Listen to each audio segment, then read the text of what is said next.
Snips and Tonight I knew she was going to have, I knew she was going to say that.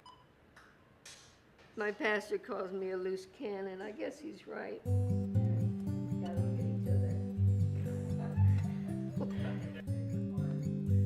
I'm Bonnie Morgan, and this is my sister, Phyllis Trapp. You want to do that again? I'm sorry.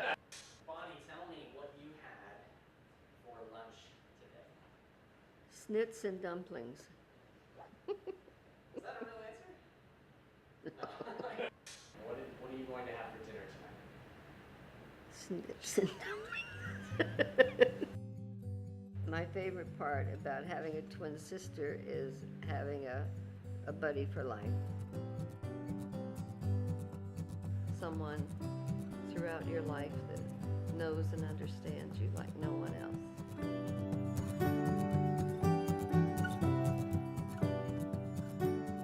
In 1988, my sister left Northern Virginia, where we were all living at the time. I was living with my girlfriend, and she and her family moved to Lake Havasu City, Arizona. And when my sister left, there was such a void. Such a void. We were born out of wedlock, and as a result, after that, we were adopted actually by our grandmother and grandfather. We were raised by our grandmother, but our mother was always close by, and she brought a boyfriend over one time, and that was the first molestation. The next experience of abuse was through our grandfather. I did experience the abuse. It's not as frequently as my sister at all. In 1966, I went on a date with a gentleman who picked me up at the bus stop to take me to work. And a few nights later, he asked me out on a date, and I introduced him to my uncle. And we went on a date, we went to dinner, went to the drive-in, and at the end of the night, I was fighting for my life. He choked me, he raped me, he called me a prostitute.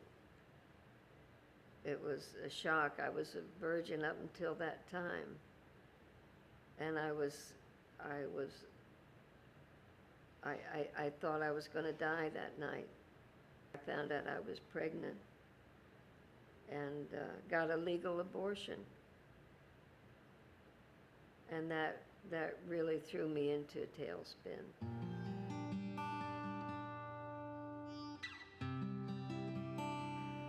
I felt very fearful toward men.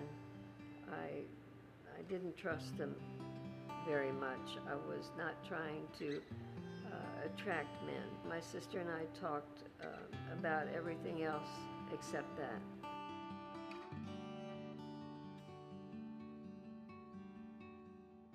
About a year after the abortion, I met a lady through the printing company I worked with. We kind of clicked. We had dinner together a couple of times, and within a few weeks she introduced me to the gay lifestyle.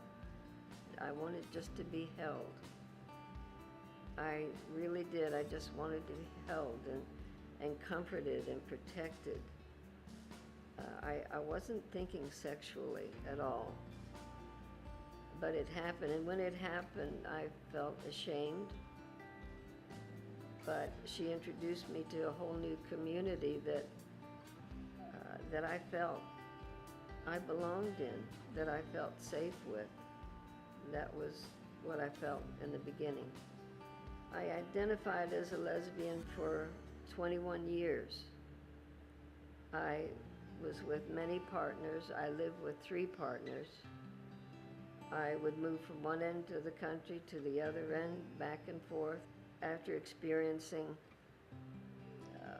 fights, physical fights, my heart being broken, two broken people knocking up against each other. Try as hard as I would, it would never work out, and my heart was broken so many times. I was tired of it. I was very tired of it. My sister had introduced me to Christian radio and Christian music. I remember riding along with her, and she had a tape, a Sandy Patty tape.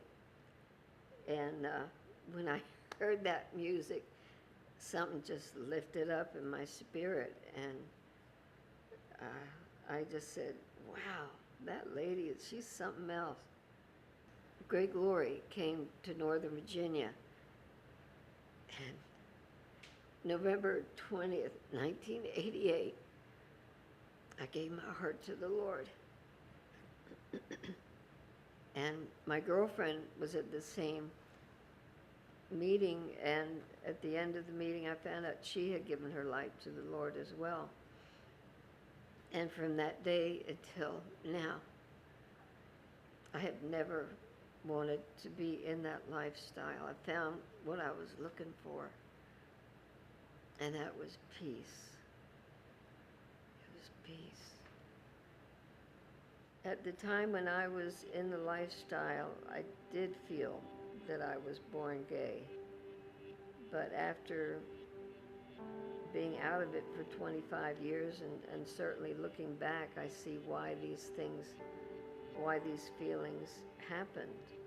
The entire time that Bon was a lesbian, I never gave up hope, because she is my twin, because I love her dearly. She means the world to me.